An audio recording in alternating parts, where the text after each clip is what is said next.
Welcome to another episode of Ring Walk Boxing Podcast. I am Bean, and good morning on this Saturday morning. All right, y'all. So it's a fight day today, so I figured I'd get on here and drop a little something.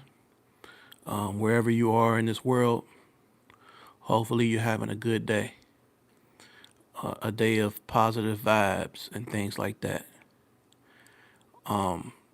If you're here, please hit thumbs up. Also, know in the description area below, we have a link tree. So we have the clothing line, online store with different merch. Also, follow my Twitter page. Follow me on TikTok, but please follow me on Twitter. Shout outs to my family and their colleagues on the magazine, In Your Face magazine, my Cincinnati, Ohio, and their partners in Cleveland and Atlanta. So, shout outs to Trill, Kev McFly, and everybody else on that committee. All right, so this later on today, tonight, we got the Subriel Matias versus Dalton Smith. I'm not sure. I really can't say. I haven't made up my mind who's going to win this fight. Maybe slightly leaning towards Matias. His last fight with Puelo was a good fight. In some instances, he can be a type of fighter who's patient. So, does he plan to bring the action later on after a few rounds? And will the first few rounds, if Dalton Smith is in there being active, pressing the action, will he wear himself out? Giving it so much energy? Or will he capitalize and set the pace and be able to stay at a certain pace to where he has Matias going to the beat of his drum? You know, if Dalton Smith can kind of get the ball rolling and get his rhythm going, I don't know. I really don't know how to call this fight, but it's going down later on tonight. So definitely tune in to the boxing fans, especially the purists and the true boxing fans. This is a fight you're going to want to see. Now, as far as the heavyweight division, which would be over in Germany, so their time is different than our time over here in the USA, of course. So that fight will be roughly like 12:45 p.m. Eastern Standard Time for the main undercard of Agit Kabayal versus Damain Knyba or Knyba. That fight, I'm sticking with Agit Kabayal. I just can't see it any other way. I've been saying it, so I'm gonna stick to my gun on this one. Hey, if I'm wrong, I just say I'm right. But I feel like Agit Kabayal has the goods. You know what I'm saying? He's proven himself against some pretty tough opponents.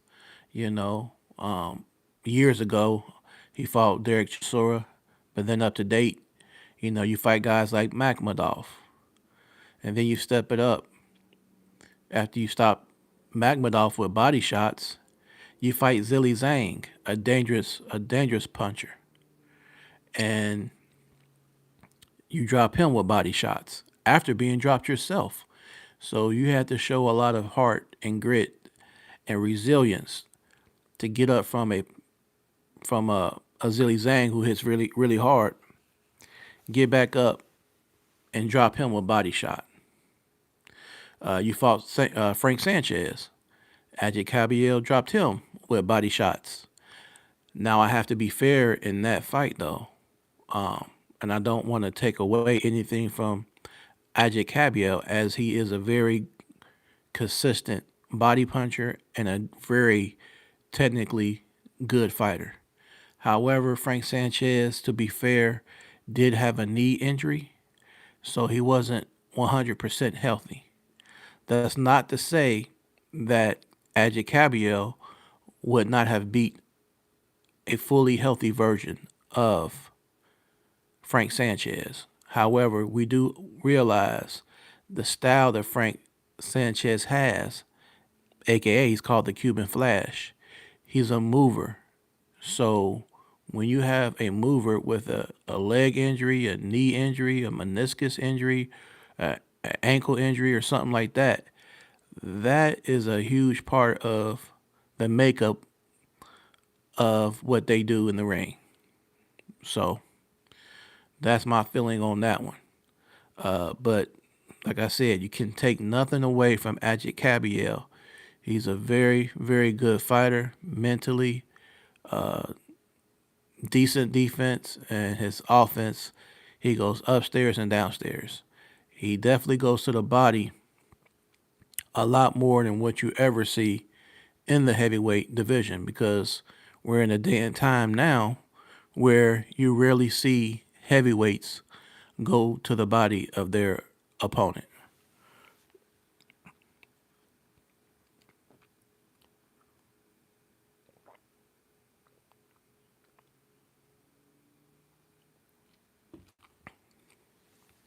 Now, Damian Kimba, we saw him stop Joey DeWaco on his last fight, but Joey DeWaco is nothing like Agit Kabayel. They are definitely two different style fighters, and of course, Agit Kabayel, he's never ever lost a fight. So in that regard, he has that to kind of propel him and motivate him. Because when you're that fighter who has no losses, you fight with everything because you want to make sure you stay undefeated. So I feel like Agit Kabayel is going to have that. I feel like he's going to have that drive and that gear, and he's going to show why he's one of those guys that is a dark horse in the heavyweight division, and why some people feel like he's kind of a and the unsung boogeyman of the heavyweight division. So I'm hoping the best for him, especially being that he is a German and had to fight in Germany. That's a big thing for him. So hopefully that'll bring the acclaim to Agit Kabayel because he's that type of guy that he's been there in the background. He just the type of person who needs that really, really big name. You know what I'm saying? Um, I mean, hey, let's say the Usyk versus Wilder fight happens. I do lean towards Usyk, but I have made past videos saying that I can see with the power of Wilder and the fact that he's a right hand, and a lot of southpaw fighters are susceptible to the right hand, but we know Usyk is very special. But there is that small chance and that puncher's chance that Wilder could land that Hail Mary and get the belts from Usyk. Now, if by some miracle that goes down that way, right? And it's like a comeback story, and Wilder becomes champ by defeating Usyk. Then he has some type of leverage. Then you'll have Wilder as a unified champ, and then you'll have Kabayal with his belt, and then you'll have Fabio Worley out there with a belt, with the WBO belt. So you'll have most likely either maybe Wilder, if he were to win, hypothetically, Wilder versus Kabayal, Wilder versus Fabio Worley for the WBO. So there's a couple of routes Wilder can take to maybe become champion one more time before he hangs up the gloves. Some people said Wilder would never ever be champ again, but there is that small window that he could become a champ again. Now, whether or not he became champ and could defend those belts right now, he wouldn't have a run like he did back in the day if he did become a champ, because you still got Tyson Fury coming back. And like I said, you got Fabio Worley in the mix. You got Agit Kabayal out there. So, I mean, hey, I think the heavyweight division is definitely still going to be a very good, solid division, as far as the talent pool in the heavyweight division right now. And then we can't forget, we got the young Moses Ntuma out there. Moses Ntuma being managed very well, and he will be fighting Jermaine Franklin on the 24th of this month of January. So we got to keep in mind as far as that is concerned, you know. And I see now when I looked at Talk Sports, which is a UK based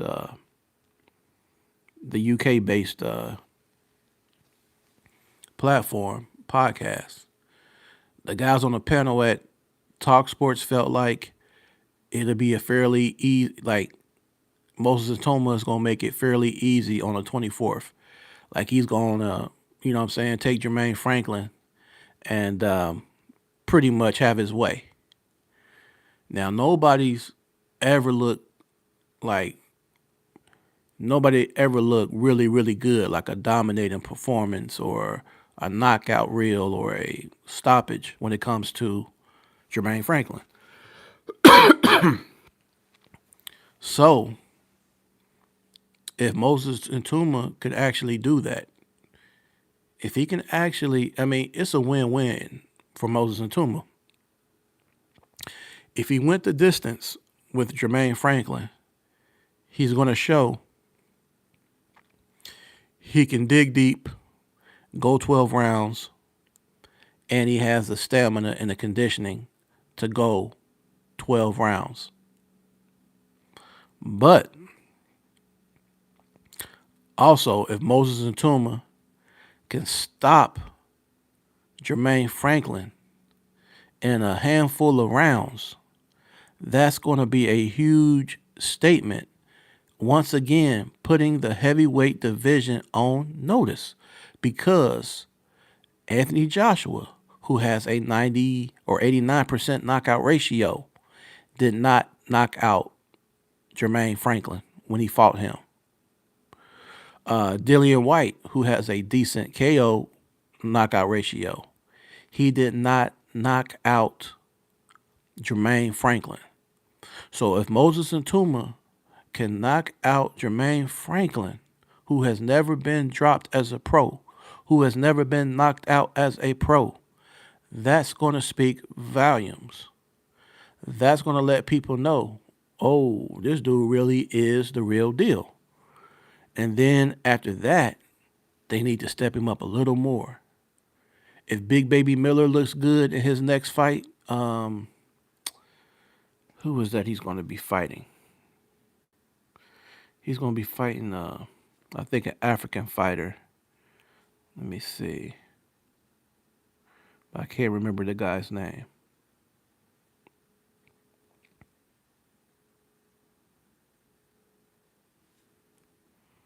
But we're going to find that out.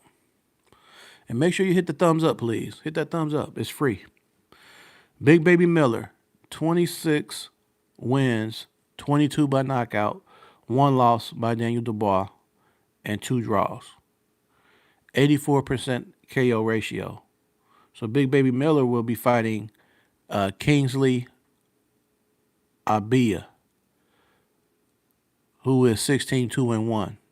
So that should be a winnable fight for Big Baby Miller.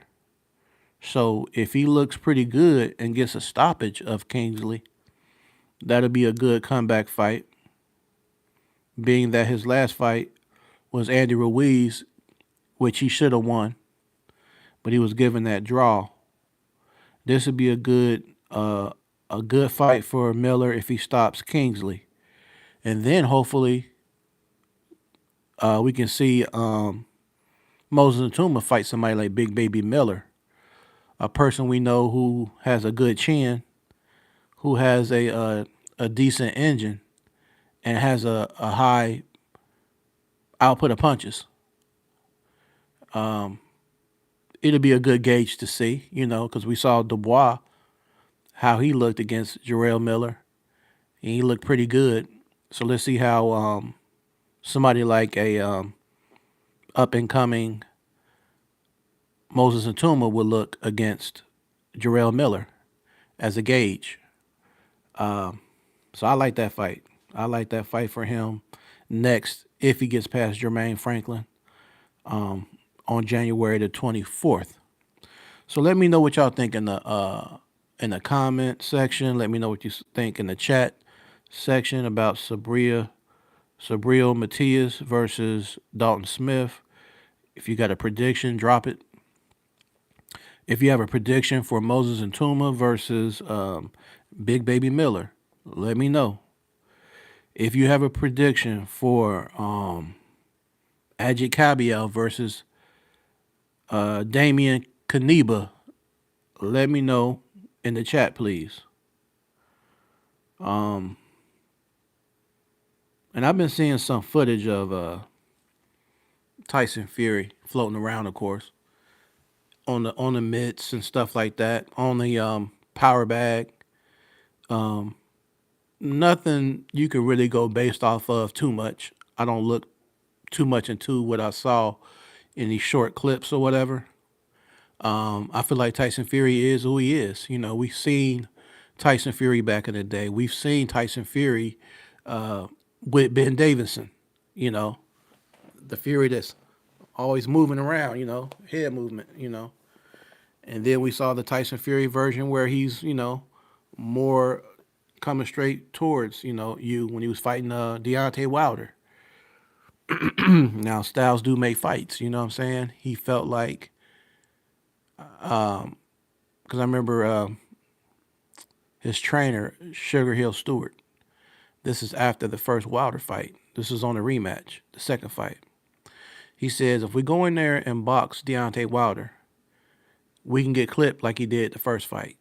He got dropped twice. This is when he was with Ben Davison and doing the more irky-jerky movement style. Wilder still caught him twice. So Sugar Hill Stewart said, well, we might as well go ahead and roll the dice because we know chances are we could get clipped if we try to box and move around. So why not just roll the dice and go for him and go for the knockout and risk it that way? It was a good game plan because you saw Wilder as to where he couldn't box and he wasn't as effective on the back foot. And that's not to say he can't hit at all on his back foot, but he's not as dominant going back as he is coming forward. So that was a good, game plan on the behalf of Team Fury and when he hooked up with Crunk, with the Crunk style. It was very effective to push Wilder back.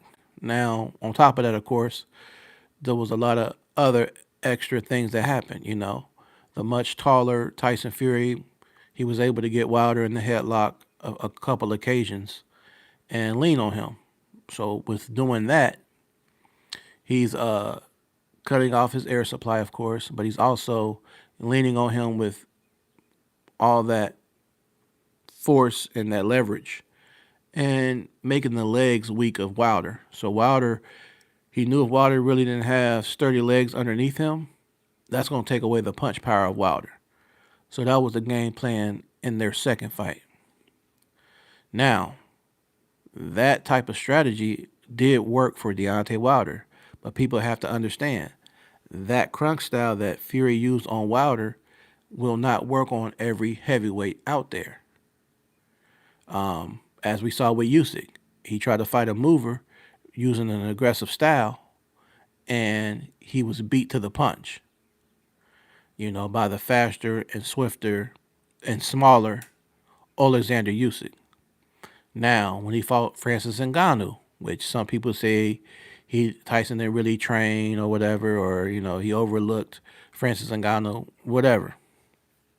Thing of it is, what you did see in that fight, he was not able to push Francis Ngannou back. He wasn't able to bully him like he was doing Deontay Wilder. And why is this? Because Ngannou is compact, strong, and has a strong foundation. So he couldn't just push him like that. Plus, he has the MMA background. So he couldn't tussle with him and do all the extra stuff. And they knew that going into the fight. All right, let's use another example. Tyson Fury's coming back this year. He's going to take a tune-up, as he should, early this year. But say he does fight Fabio Wardley eventually, or Agit Kabayal. If these guys don't allow Fury to bully them, to do them like Wilder, like he did Wilder, then they have a good chance of winning. They got to stand their ground with him. They have to try to stay out the clinch as often as they can. So when he's trying to clinch, muzzle their way up out of there or pushing back when he tries to reach to grab him. They don't want to really be in a clinch with Tyson. They want to just keep moving, keep sidestepping, and keep hitting. And especially go to the body of Tyson Fury. And I know Agit Kabayal would, because that's what he does. That would be an interesting fight. Because we know he's a body puncher. And Tyson Fury has never been in the ring with somebody who committed to his body. Most of the guys that fought Tyson Fury are all headhunters. So if he can get with somebody who goes to the body, that would be an interesting match to see.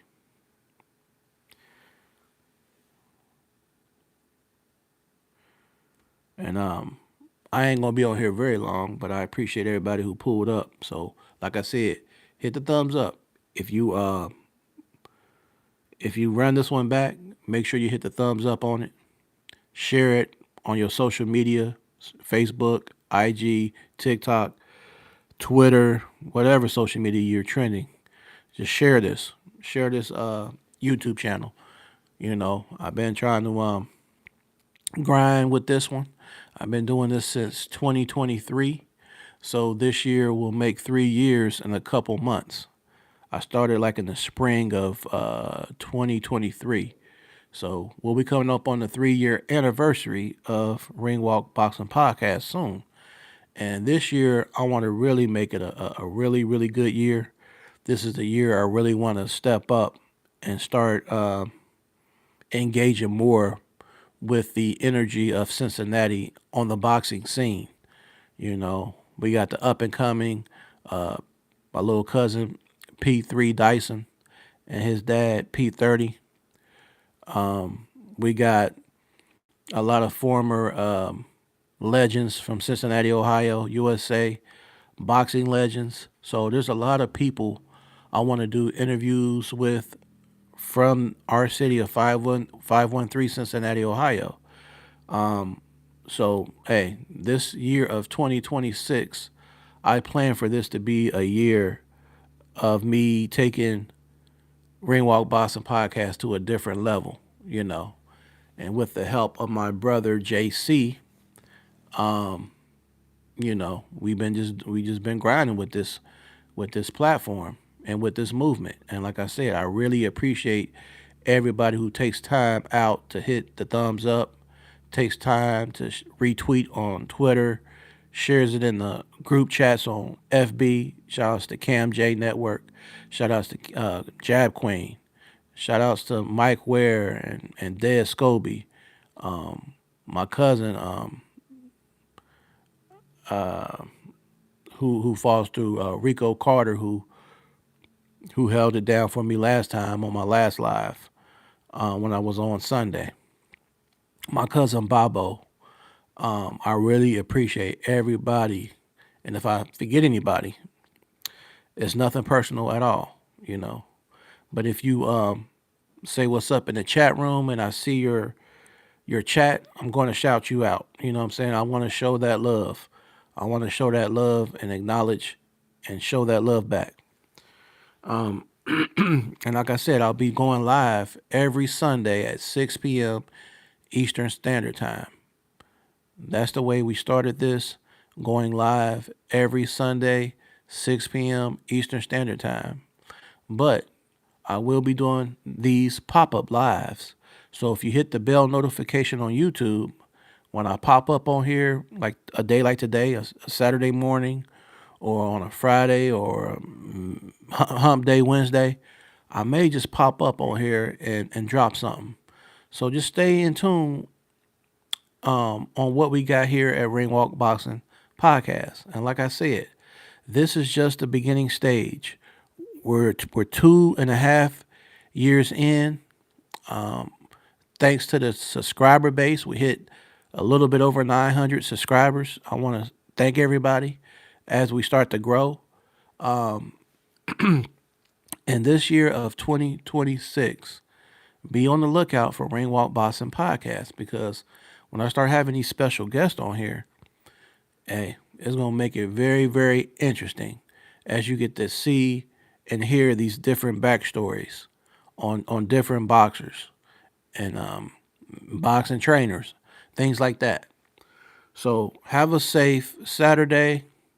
I will see y'all tomorrow, which is Sunday, 6 p.m. Eastern Standard Times, because tomorrow I will be doing a recap of the fights from today.